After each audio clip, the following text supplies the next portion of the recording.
The Leafs, if they win in regulation tonight, they're 2 points behind them. And, the Leafs are they're in a position very similar to other teams. A lot of injuries. They've had to fight through it. They dug themselves a hole earlier in the year. But when you watch them, are you seeing them kind of turn a corner here? Do you have any optimistic views on the Leafs? Where do you stand on them?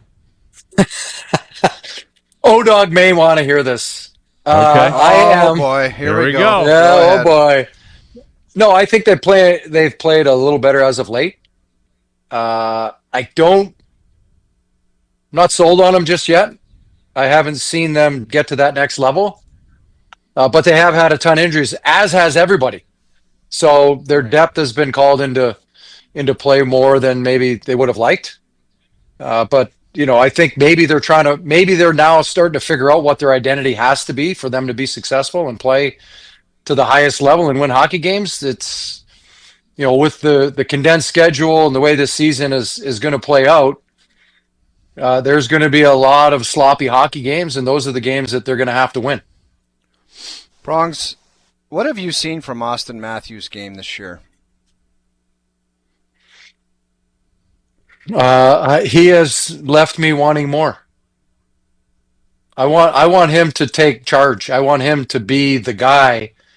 I watched 97 in Edmonton. He wants the puck everywhere all the time. He's going to rush it up the ice. He's going to use his skill set to his best advantage. And now Auston Matthews, is a different player. He's more of a scorer than a facilitator and a driver of the play. But when you lose your line mate like Marner, who was that player, your game has to evolve. And if you want to be looked upon as one of the top players in the game, you have to add more layers to your game as well. Prongs, let me ask you quickly to follow up on that, Noodles, before you jump in, because the power play is a disaster with the Leafs right now. It's an absolute mess. Yeah. How much of that is on the best player? Like, you were on the power play all the time. How much of it is we're not going anywhere unless our best player, in this case, Auston Matthews, starts doing more on the power play? Honestly, it's a byproduct of Marner not being there, because a lot of this went through him. And now it's them trying to figure out who is that facilitator, who's the guy that's always going to find the right play. And again, you're going to hear me go back to this all the time. This condensed schedule does not give them the time frame to practice, which is where they're going to work on the power play, and they're going to work on the right fit. You're a Hall of Fame player. When you throw some real talented, smart guys out there, you should be able to figure it out to some level without being like, instead of looking at it and saying that's a complete and utter disaster. Like, which it I don't is know. right I now. played on a power play for a lot of years with Ron Francis. Very simple. Ronnie's got to get the most touches because he's going to decide where the kill shot's going to be distributed to. Correct. That's the whole idea. Correct. So they got to figure out who that guy is. If it's not Auston Matthews, and I said it on the panel the other night, let Easton Cowan have the puck along the goal line and let him make some plays. Because It's like they've got William Nylander with an incredible shot. Auston Matthews has one of the best snapshots / wrist shots that's ever played the game, and they're not utilizing their strengths. Like, William Nylander should have his stick in the rafters getting ready to tee up one-timers like Ovi, but he doesn't do it. They skate around and skate to each other, and it's nonsense. It's complete nonsense. I'm lost for words when I'm asked simplify. about it. I just want to put my hand up to my face when Duffy asked me about it. Simplify it. Well, they have to simplify, but I'm going to tell you, Mike Keenan and Noodles, you might have been there. Mike Keenan said, "I've got $35 million on the power play. We don't need to practice." And our power play was brutal for a long time until we decided to practice on our own. Nice. Forget Keenan. Yeah. Here's the one thing I wanted to ask this, because I don't think Easton Cowan's the solution. I think William Nylander is a good passer. He just prefers to shoot. Like, I think it could run through Willie. I know, but Jamie, he has no out. He has no out along the goal line as a right-handed shot. They're all lefties down there. Put him on the half wall. I know, but if he gets it on the half wall, if you put William Nylander on the half wall and he's running the power play, he does not have a right shot on the goal line as a threat. If you give it to a lefty down there, there's no threat to take it to the net. So that's why it's always on the other side.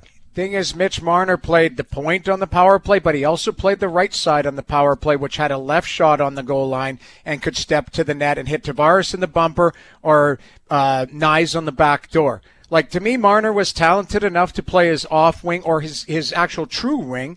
He doesn't need a one-timer. I feel like Nylander is probably the best passer on that group. Make him the guy. Make him the guy to think through everything and have to actually step out of his comfort zone and just standing there for a one-timer or standing there to make a little play off the wall. To me, he's the guy that I would shine a light on and say, things are going to run through you. We're paying you $11 million. You're a damn good player. Live up to it. In step out of your comfort zone. I don't know, Prongs, how would you feel? Have you ever been asked or seen players step out of their comfort zone where they've been asked of more? Absolutely. And I'll even take it back a step further. They need to shoot the puck from the middle of the ice in the beginning of the power play. Sure. The point shot from the middle starts everything. Everything flows from that. You get a point shot, it gets the box moving. Now the seams and the lanes all open up. They can hit the bumper. They can hit out high. They've got guys for one-timers. It's going to give their top players more time and space if they shoot the puck more instead of trying to. No. You can't make a play when you don't move the box. You have to shoot the puck first. November. That was my November comment on the panel. It's like shoot the puck from the top of the box and then create confusion. And then they didn't want to do any of that. Not that they should listen to me or you.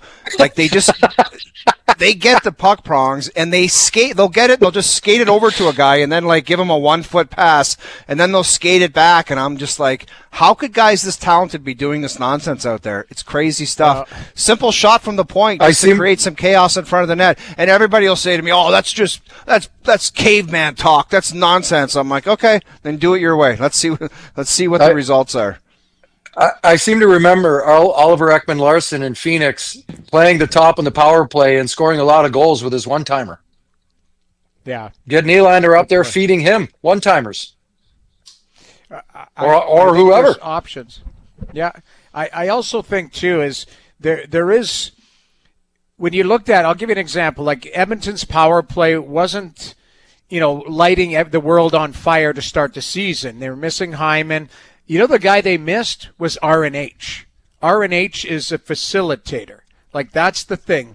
McDavid and Draisaitl, they know their routes. They know what they're going to do. Bouchard's got the bomb, and he establishes exactly what you said, Prongs. The shot is always a threat. So if you had, maybe it's Oliver Ekman-Larsson that you need the shot of the threat, or Riley that establishes the shot.